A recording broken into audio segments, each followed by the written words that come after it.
L'église orthodoxe patriarcat des nations, Ezarka de la Côte d'Ivoire de l'Afrique de l'Ouest, la chapelle Saint-Panthélémon d'Abobo présente l'épée de la prière.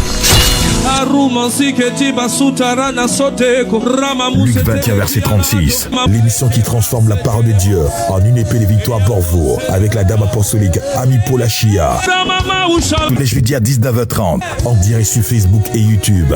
Vous serez guidés à la pratique de la prière et exercés à la prière pratique, l'épée de la prière. Un rendez-vous d'exaucement. Infoline 05 54 04 47 47.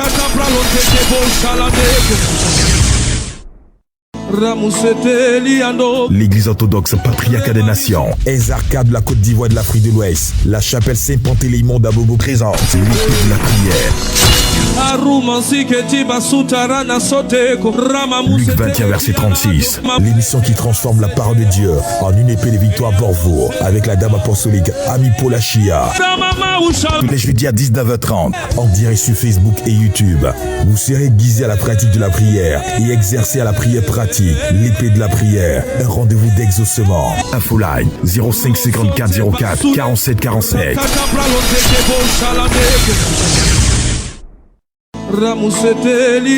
L'église orthodoxe patriarcat des nations, Ezarka de la Côte d'Ivoire de l'Afrique de l'Ouest, la chapelle Saint-Panthélémon d'Abobo présente l'épée de la prière. Luc 21 verset 36. L'émission qui transforme la parole de Dieu en une épée de victoire pour vous, avec la dame apostolique Ami Paula Chia. Tous les jeudis à 19h30, en direct sur Facebook et YouTube.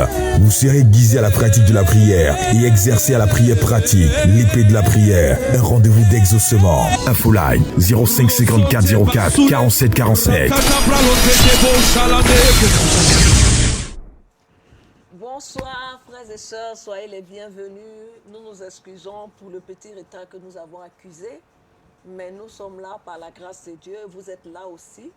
Dieu a bien voulu nous réunir en cette heure et nous ne voulons pas commencer cette émission sans lui dire merci, sans rentrer dans l'action de grâce. Mais avant tout cela, nous allons nous signer au nom du Père et du Fils et du Saint-Esprit. Amen. J'espère que votre journée s'est bien passée. La nôtre, par la grâce de Dieu, oui. Et nous sommes à notre 4e numéro de l'épée de la prière. Et nous allons commencer à dire merci au Seigneur. Nous allons accorder nos voix pour commencer à dire merci au Seigneur, pour le bénir de ce que notre journée a été bonne, malgré les imprévus qu'il y a pu avoir, malgré les bonnes ou les mauvaises nouvelles. Il reste Dieu, il reste Seigneur. Il reste maître de tout. Il reste ce qu'il est, Dieu. Rien des événements qui ont pu nous arriver ou qui peuvent nous arriver ne peuvent lui enlever cette qualité. Et nous voulons lui dire merci pour cela. Moi, je veux dire merci pour la vie de chacun de vous. Je veux dire merci pour ce temps de l'épée de la prière. Je veux dire merci pour tous les fruits que ça va apporter dans nos vies. Je veux dire merci pour sa grâce, pour sa bonté, pour ses bienfaits. Et avant d'aller plus loin, je vais vous saluer les uns et les autres qui êtes connectés sur les différentes pages. Je vais bénir vos vies en attendant que les autres se connectent, en attendant que les autres ne nous rejoignent. Et toi déjà qui es connecté, tu vas faire œuvre d'évangélisation en partageant des gens, en rappelant à ceux qui l'ont oublié que c'est l'heure de l'émission. Entre-temps, je vais mettre notre musique en fond sonore pour que, avec notre Père Centre, nous puissions élever Dieu, nous puissions établir son règne et sa gloire. Nous nous plongeons déjà dans le sang de Jésus parce que dès maintenant, l'émission est déjà lancée et que le sang de Jésus sécurise ce temps, sécurise nos vies, sécurise tout ce que nous allons obtenir de cette prière. Amen. Donc je mets notre chant de soutien pour que nous puissions adorer le Seigneur. Désormais, tu connais ce chant et tu peux le chanter avec nous.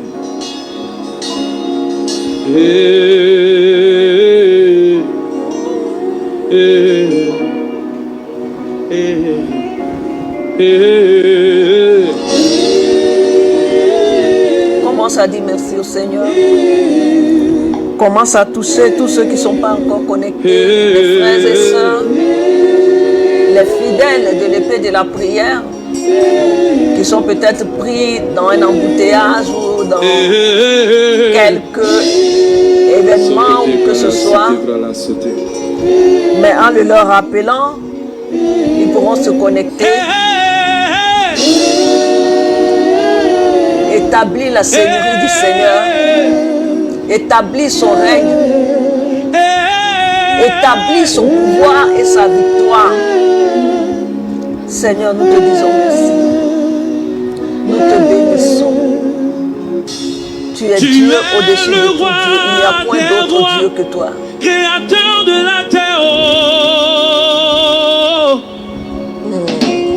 Tu es le roi des rois, créateur de la terre.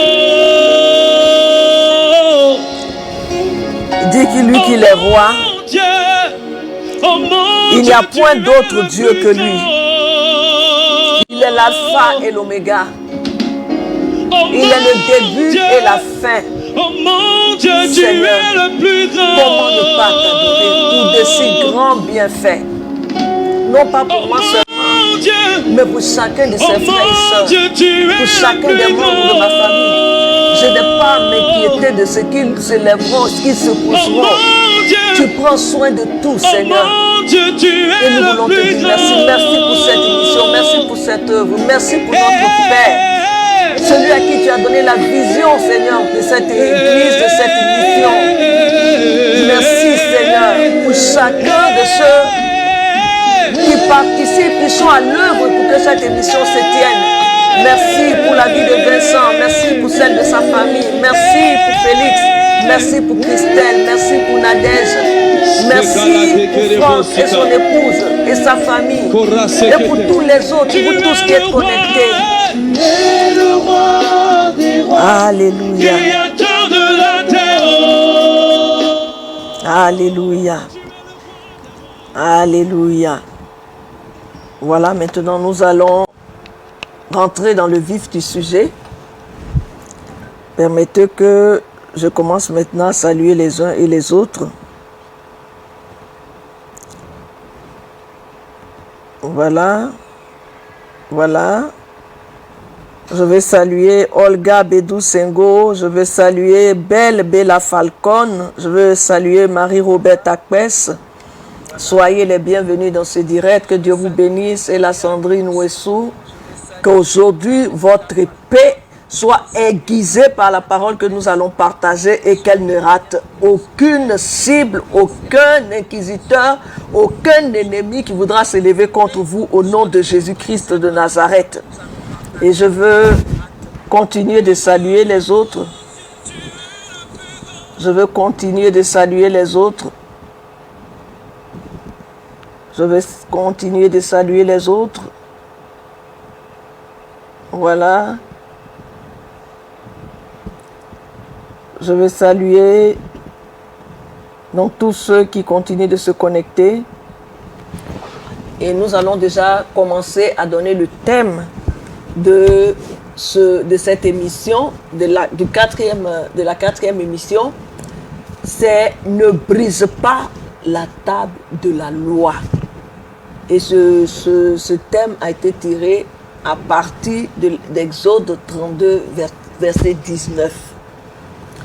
Nous allons demander au Saint-Esprit de prendre le contrôle, que nous nous diminuions pour que lui croisse, qu'il remplisse, qu'il vous édifie, qu'il nous enseigne, qu'il nous conduise dans ce temps de prière, qu'il touche aux réalités qui sont des défis dans nos vies, qu'il apporte la solution par cette prière, qu'il apporte la vie au nom de Jésus-Christ de Nazareth.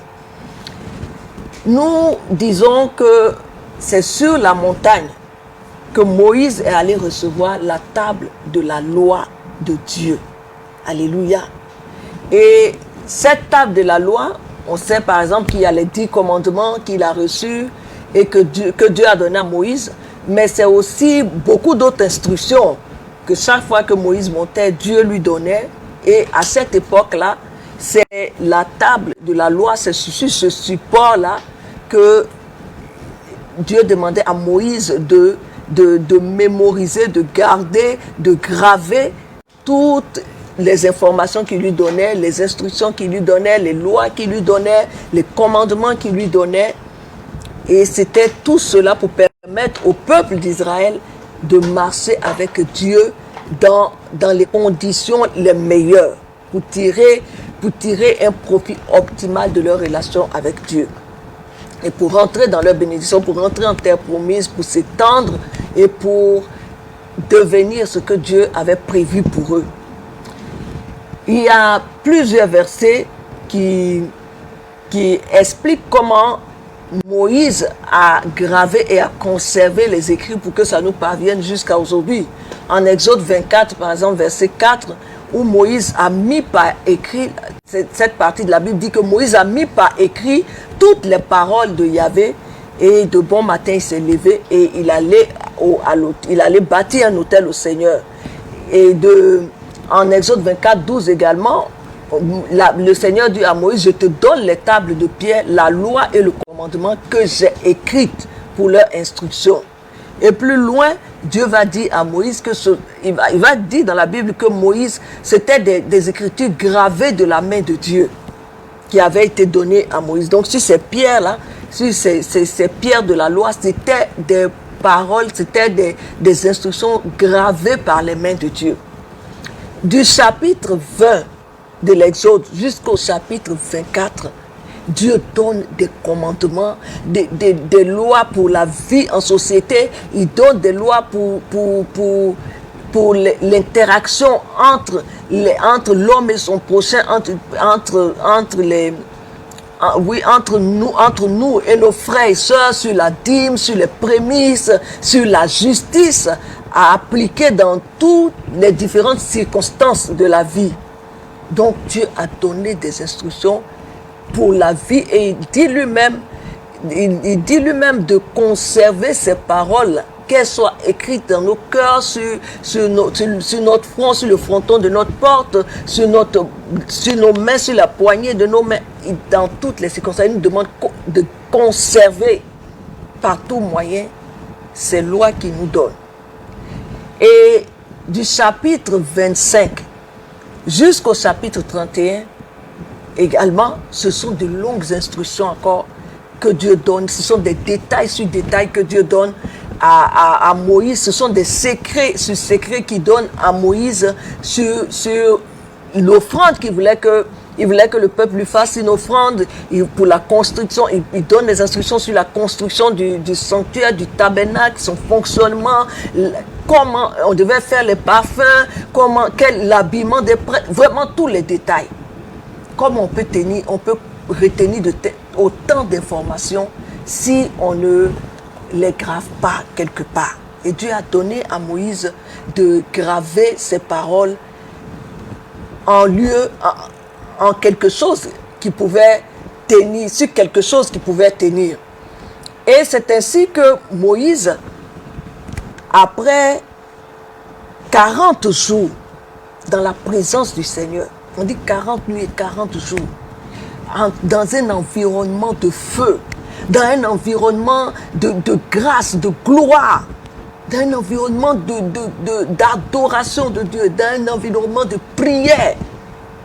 Après ces 40 jours que Dieu lui a fait écrire tout cela. Dieu a écrit par sa main. Peut-être par la main de Moïse, peut-être directement, mais en tout cas, on dit que c'était gravé de la main de Dieu. Maintenant, pour nous personnellement, comment ça s'applique à nous? La table de la loi pour nous, c'est une révélation personnelle, que c'est déjà la parole de Dieu. C'est la parole de Dieu est la première table de la loi pour chacun de nous. Mais il y a en plus la révélation personnelle que Dieu peut nous donner par une prophétie, par un réma, par un pieux rêve qu'il a mis en nous depuis notre enfance. Et la montagne pour nous, c'est le lieu secret, c'est la chambre haute, c'est ce lieu où nous allons rencontrer Dieu dans un temps d'adoration, dans un temps de prière, dans un temps de jeûne, dans un temps d'intimité, d'isolement, de quête de la face de Dieu, où nous recevrons des instructions de lui. Voilà, quand on a besoin d'instructions, on dit je m'en vais chercher la face de Dieu. Et toutes ces instructions que Dieu nous donne également à la suite de sa parole, ce sont également des tables de loi pour nous.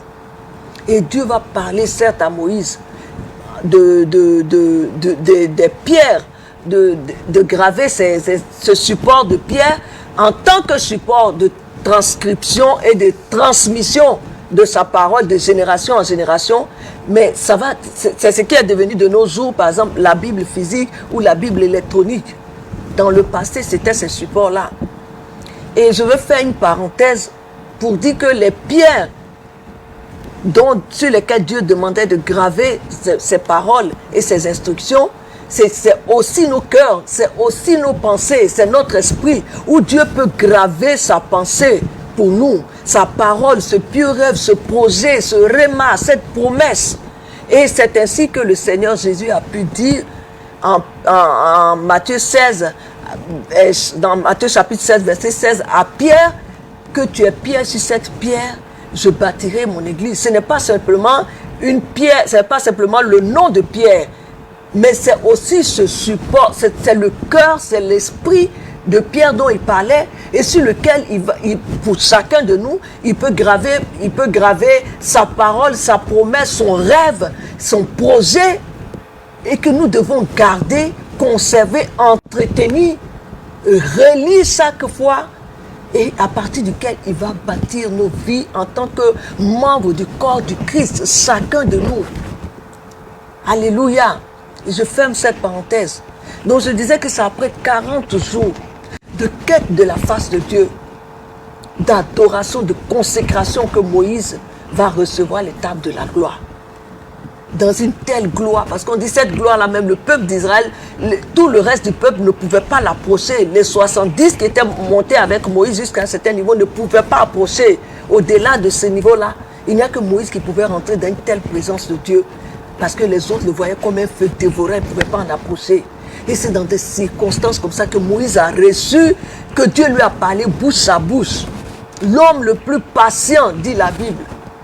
Mais ensuite, quand Moïse est redescendu de là, avec les tables de la loi, avec les instructions de Dieu, avec je dirais pour toi, avec un réma personnel, avec une promesse, avec une révélation, pour une solution à ce que tu cherchais, au verset 32, quand Dieu a prévenu Moïse que le peuple était en train de se perdre, c'est Moïse qui s'est levé pour intercéder devant Dieu. Il a dit, mais Seigneur, pourquoi ta colère s'enflammerait-elle contre ton peuple? Tu as fait sortir ce peuple d'Égypte par ta grande force et par ta main. Pourquoi est-ce que tu punirais ce peuple? Parce que Dieu savait déjà ce que le peuple était en train de faire pendant que Moïse était en train de se constituer un veau d'or et de l'adorer, de l'établir comme Dieu sur la vie. Dieu a prévenu Moïse. Moïse a intercédé pour le peuple. Mais quand lui-même, Moïse, il est descendu, après avoir été ainsi rempli dans une telle présence de Dieu, quand Moïse est descendu dans la réalité, qu'il a vu ce que le peuple faisait, toute la gloire, toute la puissance, la force que Moïse avait acquise là-bas, dont il avait été rempli, s'est effondrée. Et Moïse a malheureusement laissé dépasser par quelque chose qui couvait en lui, la colère. Quand ses yeux se sont ouverts sur la réalité, il était dans le monde surnaturel de la présence de Dieu. Mais quand il a été confronté à la réalité, le choc a été violent, au point que Moïse a cassé les tables de la loi. Sa communion, les moyens, le support de sa communion avec Dieu, les preuves de sa communion avec Dieu, de son intimité avec Dieu. Moïse les a laissés tomber, il les a cassés. Pour ton cas, par exemple, quelle prophétie as-tu reçue qui est en train de se réaliser? Tu croyais que ça irait jusqu'au bout et puis à un moment donné, boum, un obstacle est venu s'interposer. Un obstacle que tu n'as pas pu supporter, que tu n'as pas pu surmonter. pendant que tu es dans cette maladie dite incurable, alors que tu te poses des questions pour demander, mais comment c'est possible? Alors que toi, tu chasses les démons, tu guéris les malades. Comment c'est possible que toi, tu puisses tomber malade alors que Dieu a dit que tu avais un ministère de guérison? Ou encore, tu subis, pendant que tu subis l'injustice face à l'impunité, alors que tu défends des causes, tu as reçu un ministère pour porter les plus faibles. Qu'est-ce que tu vas, quelle va être ta réaction? Quand c'était pour que tu as eu par une prophétie, par une révélation, par une conviction sûre du Seigneur, après prière, jeûne et confirmation, et qui devient un os dans ta gorge, ne vas-tu pas déchanter comme Moïse? N'as-tu pas rendu à Dieu son projet? Ne lui as-tu pas jeté au visage son projet pour dire que tu n'en voulais plus? En le faisant, comme Moïse, tu as cassé la table de la loi. On comprend donc que c'est la descente de la montagne, de ces temps forts avec Dieu, c'est-à-dire de ce temps particulier avec Dieu, d'intimité, de retraite personnelle, de veillée, de prière, qu'il faut redoubler de vigilance. Parce que quand Job était dans la présence de Dieu, Satan était là-bas aussi. Et de là-bas, il est venu tenter Job. Il n'a pas changé ses méthodes. Et nous continuons.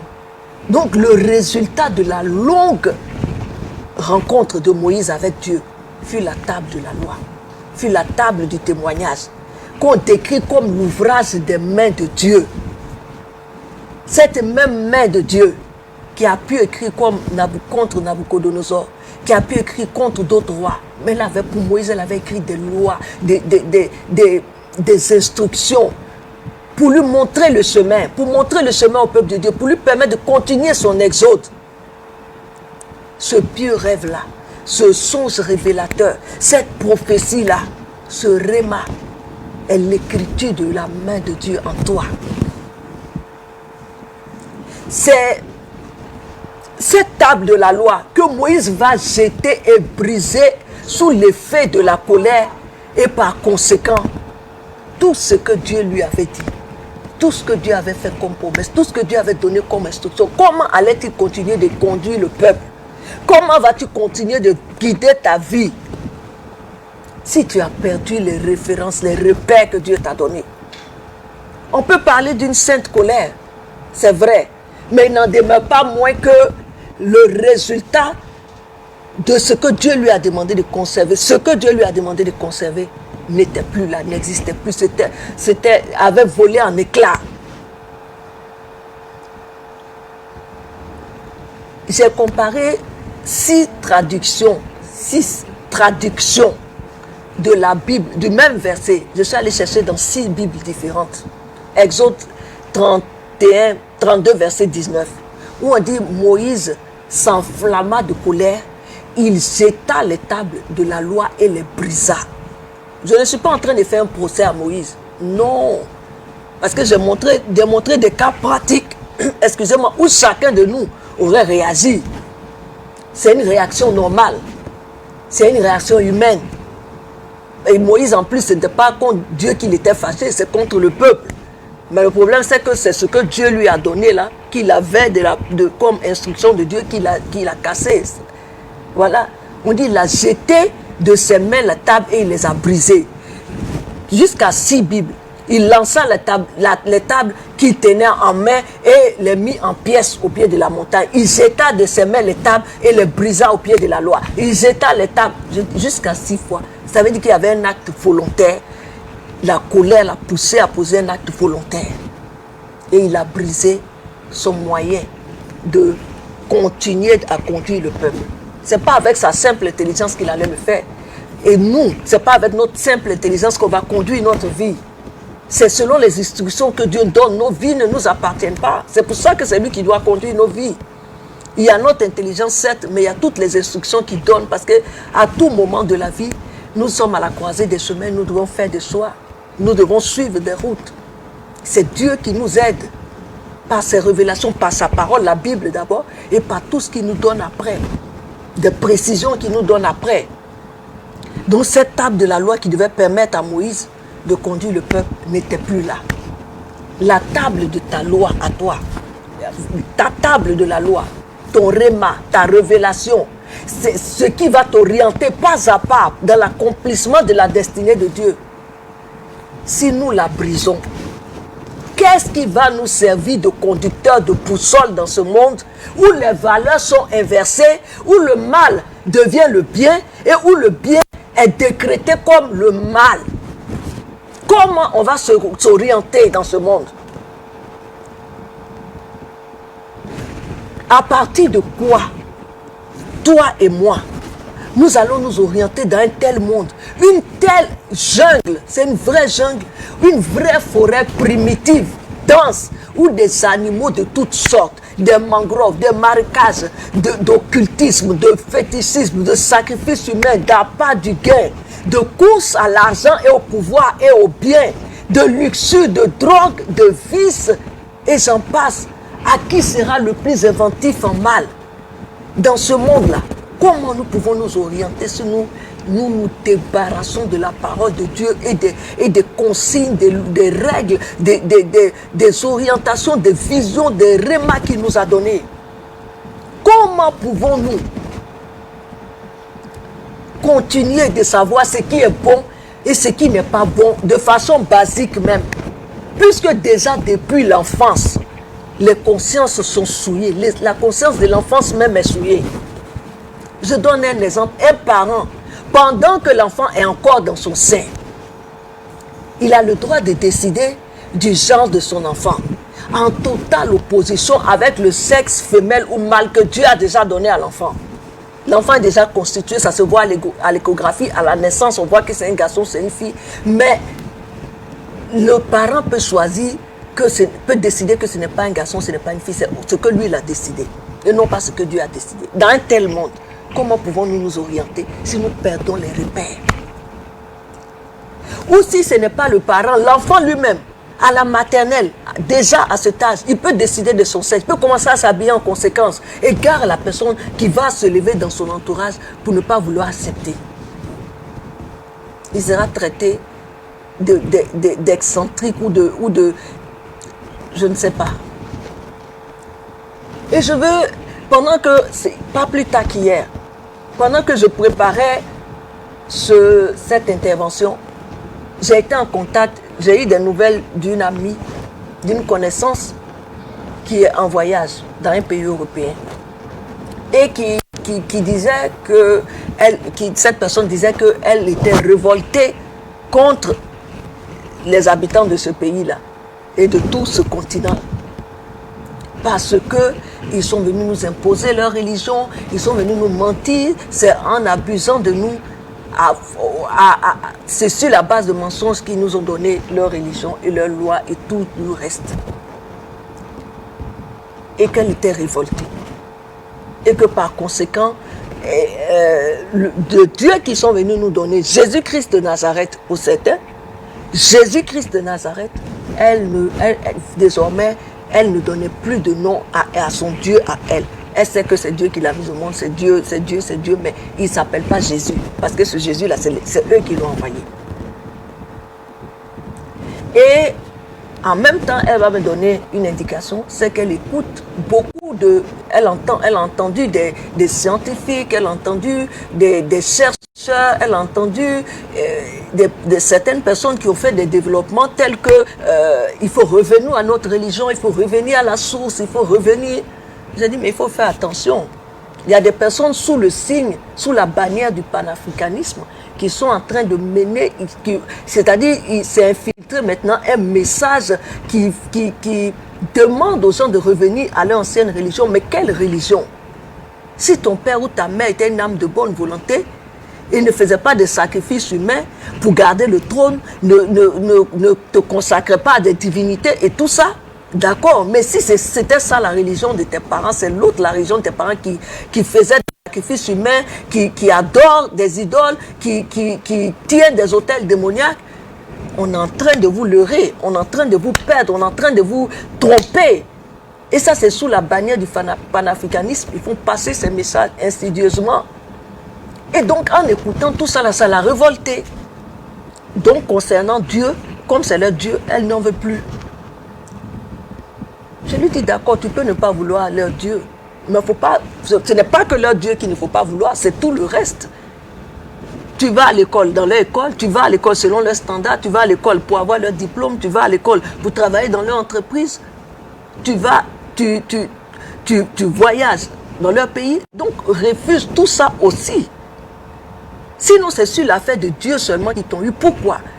Donc, il faut y réfléchir. Donc, c'est sur l'affaire de Dieu seulement qu'ils ont pu t'avoir. Pour dire quoi? Parce que c'est tout ce que nous écoutons, c'est tout ce que nous recevons qui rentre en nous, qui nous dispose à des choix, à des attitudes, à des comportements, par exemple. Et ce n'est pas elle particulièrement, c'est de façon générale que je le dis. Tout ce que nous recevons comme information nous façonne, est gardé quelque part dans une partie de notre conscience qui va se réveiller un jour et qui va induire notre réaction par rapport à quelque chose. Si c'est la parole, c'est pourquoi il faut écouter la parole de Dieu à temps et à contre-temps. Comme ça, au moins, quand l'opposition arrive, tu as de la matière pour réagir. Tu as la parole de Dieu, comme Jésus qui pouvait répondre chaque fois que Satan venait avec une information. Jésus avait de quoi à répondre. Alléluia. Donc, si tu n'as pas ces informations en toi, Satan pourra tout mettre en toi. Et après, quand tu vas te retrouver à la croisée des chemins, si tu n'as pas ta table de la loi, si tu n'as pas ta révélation, si tu n'as pas ton remas, et que tu te trouves à la croisée des chemins, tu risques de faire un dérapage, un déraillement total. Je parle à chacun de nous. Si nous n'avons pas gardé la table de la loi, la parole de Dieu, la boussole, en tant que chrétiens, si nous n'avons pas gardé notre remas, notre révélation, notre vision, notre rêve que Dieu a mis en nous, comment allons-nous conduire notre destinée? Je n'ai pas vu le temps. J'ai vu un papier blanc, mais je n'arrive pas à lire de loin. Ou bien, comment voulons-nous vivre une vie par procuration que ce monde va nous façonner? Ce monde dit c'est comme ça qu'il faut faire et on fait comme ça parce qu'on n'a aucune orientation de nous, on n'a aucun repère en nous. Ou bien est-ce que ce sont les réseaux sociaux dans certaines dimensions, suivant le buzz, que nous allons nous façonner? Est-ce la voix d'amis en converti ou des films tendancieux ou des missions scandaleuses que nous allons conduire nos vies? Si tu n'as pas ta table de gréma, ta table de révélation personnelle avec Dieu, sa parole, si nous ne l'avons pas, si nous n'avons pas sa vision qu'il a mis en nous, si nous ne l'avons pas gardée, si nous la laissons tomber pour qu'elle se brise, elle se fracasse, comment allons-nous nous focaliser sur le but? C'est pourquoi le Seigneur dit en Habakkuk 2, verset 2, écris la prophétie. C'est ce qu'il a demandé à Moïse de faire. Écris la prophétie. Grave-la sur des tables ou sur des pierres afin qu'on la lise couramment. Écris-la, grave-la. Dieu insiste, avec deux mots insistants. Et lis-la couramment. Même si elle tarde, attends-la, elle s'accomplira certainement. Il ne dit pas de la casser, il ne dit pas d'écouter autre chose. Il ne dit pas cela, il dit garde-la, grave-la. Si nous nous laissons tromper, si nous nous laissons avoir par l'ennemi, par les nôtres ou par d'autres non encore convertis, si après un premier soubresaut, si au premier soubresaut, nous descendons de l'orientation que Dieu nous a donnée pour casser la table de la loi, pour l'abandonner, pour remettre en cause son remas, si nous laissons la versatilité, si nous laissons l'inconstance, l'instabilité, notre caractère prendre le dessus, nous mettons en mal la poursuite du projet de Dieu sur notre vie. Notre vie va se poursuivre certainement, mais pas selon le plan de Dieu. Parce que nous aurons laissé derrière nous aurons laissé les repères de Dieu pour marcher selon autre chose. Le premier repère, c'est la parole de Dieu. C'est la table de la loi.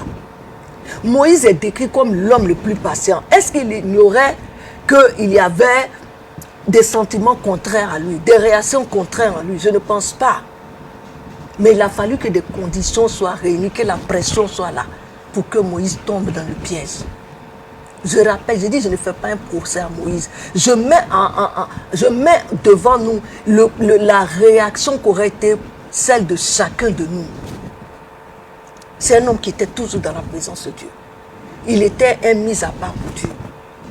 Mais nous avons vu ce que sa réaction a été face à un problème.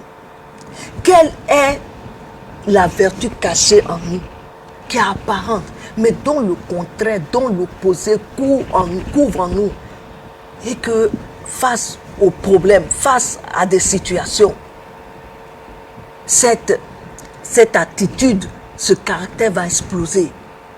Examinons-nous ce soir. Quel est le motif qui peut te conduire à briser la table de la loi, à renoncer au remas que Dieu t'a donné, la conviction que tu avais de rêve que Dieu a mis en toi? Est-ce une déception? Est-ce une trahison? Est-ce un retard dans l'exaucement d'une prière que tu as faite à Dieu? Même de cette promesse que Dieu t'a faite, de cette prophétie? Est-ce le mensonge de l'ennemi que tu as laissé entrer en toi? Est-ce le décès d'un être cher? Un coup dur? Une maladie incurable? Est-ce une ambition personnelle même? Est-ce l'inconstance, la tentation, la colère? Qu'est-ce qui est arrivé à nous éloigner de la table de la loi, à nous faire casser la table de la loi, à nous faire renoncer à une promesse de Dieu? La maladie d'une personne proche, d'une personne pieuse, d'une personne consacrée à Dieu, une maladie, un cancer, qui faisait que on ne savait presque pas où donner de la tête. Et nous aurions abandonné, nous aurions cassé également la table de la loi, notre table de la loi, si Dieu n'avait pas mis moi personnellement à cœur. Un chant, ça peut être, c'est-à-dire ce que Dieu nous met à cœur, la table de la loi, elle peut prendre plusieurs formes. Ça peut être, je dis, c'est la parole de Dieu en premier, mais ça peut être une instruction, ça peut être un réma, ça peut être une vision, ça peut être un rêve, ça peut être un songe de Dieu. Mais c'est un chant qui va m'apaiser quand les choses vont arriver. Parce que ce chant disait que la gloire du Seigneur subsiste à jamais, que la grandeur du Seigneur, que l'honneur au Seigneur subsiste à jamais, malgré ce qui allait arriver. Et quand le pire est arrivé, c'est ce chant-là qui me revenait en tête et qui m'a permis de tenir le coup.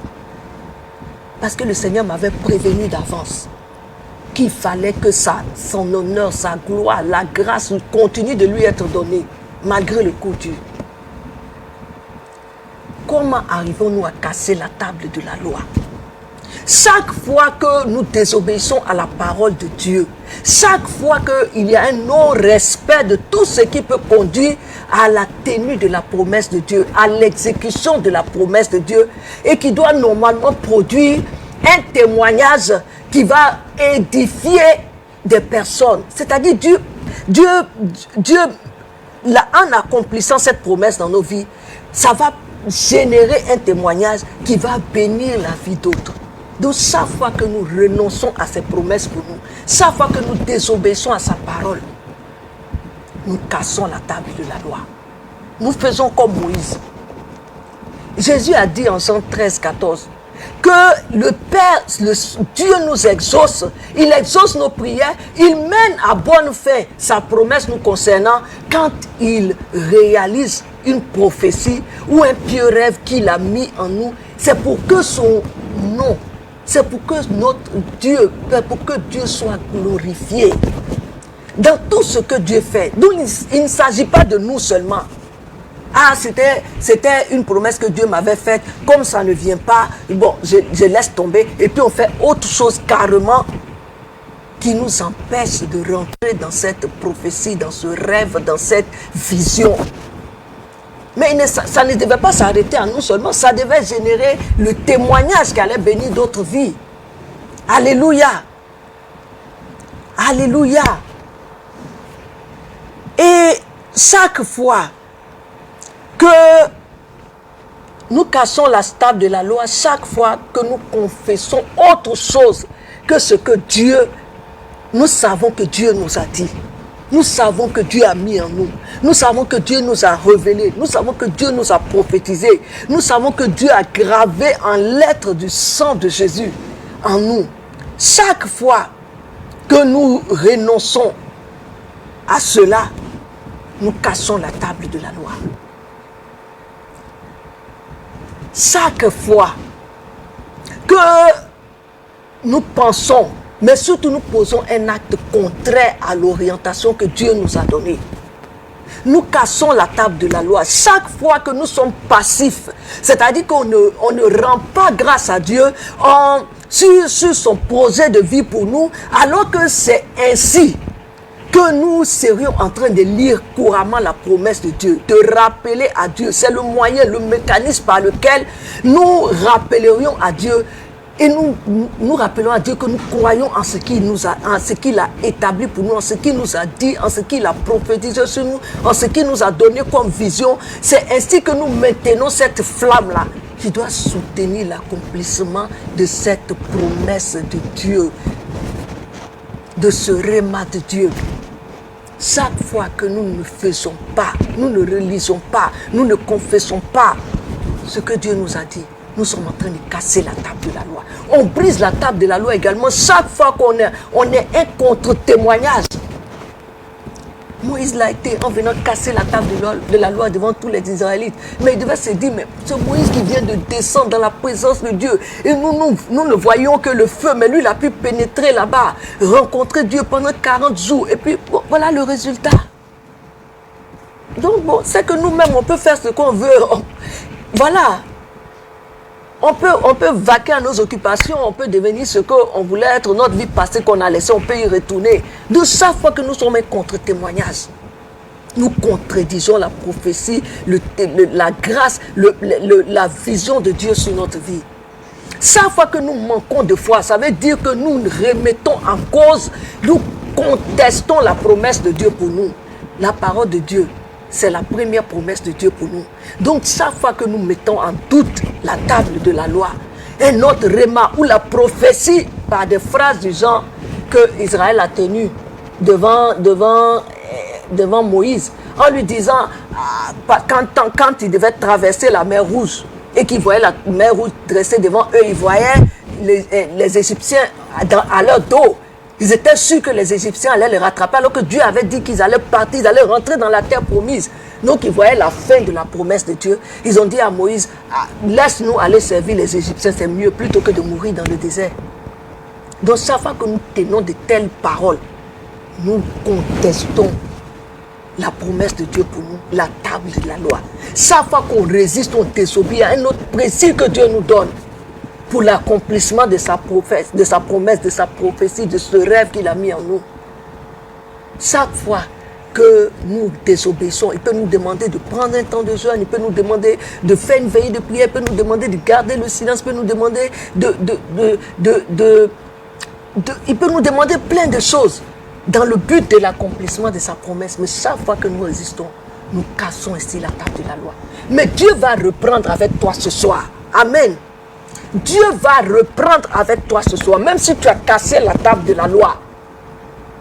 Dieu n'est pas un homme pour mentir, ni un fils d'homme pour se dédier. Et c'est à son avantage qu'il accomplit ce qu'il a promis. Il dit ce que sa bouche dit, sa main l'accomplit. Et sa parole court pour s'accomplir. Alléluia. Et en Exode 34, verset 1, il va dire à Moïse, l'Éternel dit à Moïse, taille 2 tables de pierre comme les premières, et j'y écrirai les paroles qui étaient sur les premières tables que tu as brisées. C'est ça la bonne nouvelle. Il y a toujours une solution avec Dieu. Nous avons fait ces choses. Nous avons brisé la table de la loi avec ces différentes réactions que je viens de citer. Mais Dieu dit, à Moïse il a dit, prends à nouveau des pierres et je vais redire tout ce que j'avais dit. Je vais te faire réécrire, je vais réécrire cela pour toi. Mais pour cela, Moïse a eu une attitude qui a disposé cette réaction de Dieu. Il a dit en Exode 32, verset 30, il a dit au peuple d'Israël, vous avez commis un grand péché. C'est à cause de ça qu'il avait laissé tomber les tables de la loi, qu'il les avait cassées.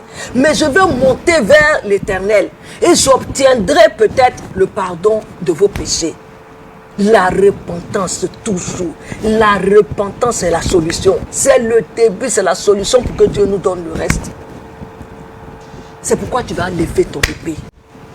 J'ai fini d'expliquer. Tu vas lever ton épée. Comme Moïse, si nous avons eu à casser la table de la loi, si nous avons eu à renoncer au projet de Dieu, si nous avons eu à contester à Dieu, à dire à Dieu que ce n'était pas vrai ce qu'il avait dit pour nous, nous allons nous lever ce soir. Et nous avons comme des autorités dans le monde spirituel qui désormais ne veulent plus que le mensonge règne dans leur vie, mais qui veulent désormais faire éclore la vérité. Nous allons nous lever et tu vas dresser ton épée de la prière. Et tu vas reconnaître ta faute. Tu vas renoncer à cette faute-là. Moïse dit, je vais monter vers l'Éternel et je vais demander pardon. C'est vrai que c'est un grand péché, mais je vais demander pardon. Voici le verset de confirmation pour que tu te repentes. Il dit, si mon peuple, en 2 Chroniques, chapitre 7, verset 14, il dit, si mon peuple sur lequel mon nom a été invoqué s'humilie, prie et cherche ma face, s'il se détourne de ses mauvaises voies, je l'exaucerai des cieux et je lui pardonnerai son péché et je le guérirai. Même le fait même de renoncer au projet de Dieu sur ta vie, mais c'est parce que c'est soutenu par une blessure. C'est soutenu parce que ça n'arrivait pas. C'est soutenu parce que tu n'as plus cru en Dieu. Il y a cette blessure-là au fond, il va te guérir en te pardonnant. Les choses vont reprendre avec Dieu. Il a fait la promesse. Alléluia. Repentons-nous donc. Tu vas te mettre dans une disposition, dans une attitude qui plaît à Dieu. Et tu vas dire, Seigneur, j'ai failli en chemin. Je me suis arrêté même. J'ai stagné. J'ai démissionné. J'ai rétrogradé. Mais je reviens à toi ce soir. Comme Moïse a renoncé vers le lieu de notre rendez-vous. Comme Moïse est remonté vers le lieu de votre rendez-vous. Seigneur, comme un enfant qui n'a pas peur d'aller vers son père ou sa mère, quand même il a commis un péché, quand même il a fait une bêtise, qui peut même lui valoir une punition, je viens vers toi comme un enfant. J'ai mérité d'être puni, mais j'ai confiance en ta miséricorde, Seigneur. Ton pardon pour moi, j'ai confiance en ce pardon, Seigneur. Comme Moïse, je veux remonter vers toi. Oh Seigneur, j'invoque l'antidote du sang de Jésus sur moi, contre tous mes péchés. Oh Père, par le sang de Jésus, lave-moi, purifie-moi, rachète-moi de ce péché. Et tout son corollaire, au nom de Jésus-Christ de Nazareth. Seigneur, aie pitié de ton peuple assemblé. Tu dis sur ton peuple qui te suit en ce jour.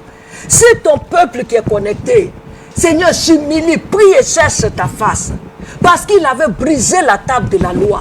Ce lien qu'il y avait entre toi et lui. Ces promesses que tu lui as faites dans le secret. Seigneur, ces confirmations que tu lui as données. Ces prophéties que tu lui as données par la bouche de ses prophètes, Seigneur. Tous ces temps qu'il a pris avec toi. Ces temps, Seigneur, d'amour véritable. Mais qui se sont aujourd'hui envolés en fumée, Seigneur. Qui ont volé en éclats parce que nous y avons renoncé, Seigneur, parce que tes enfants ont renoncé. Aujourd'hui, Seigneur, tu dis sur Simili, prie et cherche ta face. Seigneur, toi, tu leur pardonnerais.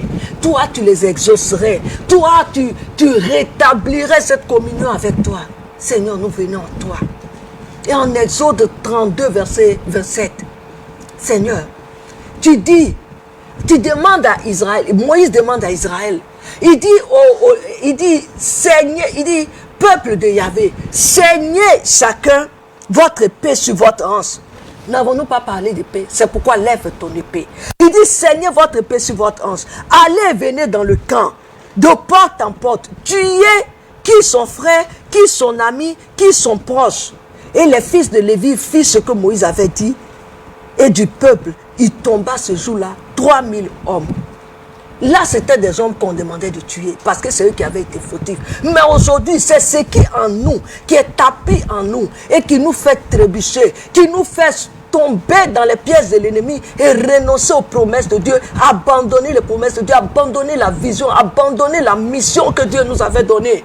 Comme les fils de Lévi, tu vas te lever et tu vas dire, Seigneur, je me lève comme les fils de Lévi avec mon épée, Seigneur, pour me débarrasser de tout ce qui est point d'achoppement dans ma vie.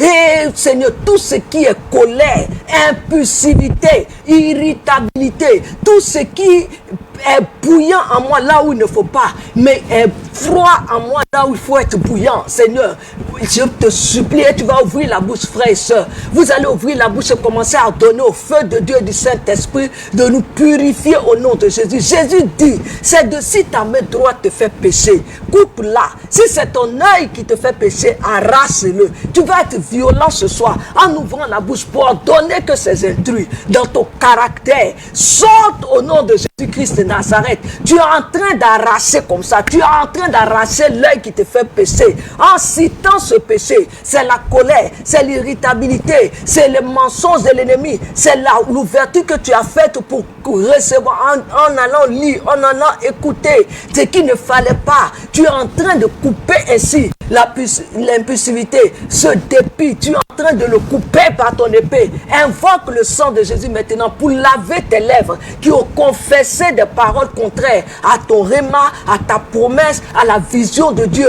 Prie maintenant, prie Dieu maintenant pour que tu ne te laisses pas distraire parce que tu n'es pas sur place ici, parce que tu es à distance. C'est la même onction qu'il y a sur ce plateau qui se retrouve dans ta maison parce qu'il n'y a pas de barrière. Aucune barrière ne peut empêcher Dieu d'agir pour t'atteindre maintenant. Si tu n'arrêtes pas cet accès de violence en toi, c'est cet accès de violence qui va t'arrêter un jour. C'est pourquoi lève-toi, secoue-toi, prends ton épée et taillade cet accès de colère, taillade cette impulsivité, taillade ces murmures. Demande au Seigneur de te libérer. C'est lui qui va t'arrêter si tu ne le fais pas. C'est ce qui est en toi, ces forces contraires en toi qui vont t'arrêter si tu ne le fais pas. C'est cette déception qui va t'arrêter. Ces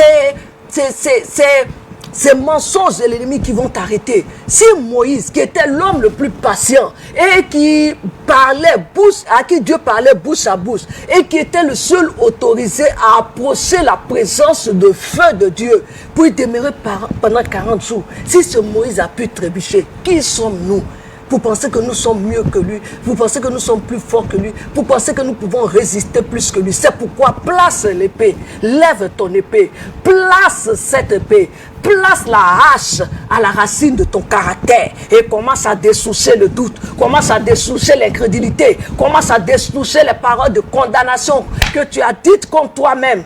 Prie, prie, prie, prie. Ouvre la bouche et envoie ce feu. Libère ta vie, libère-toi de ces liens, de ces chaînes qui te maintenaient encore dans ces caractères qui ne confessent pas le nom de Dieu.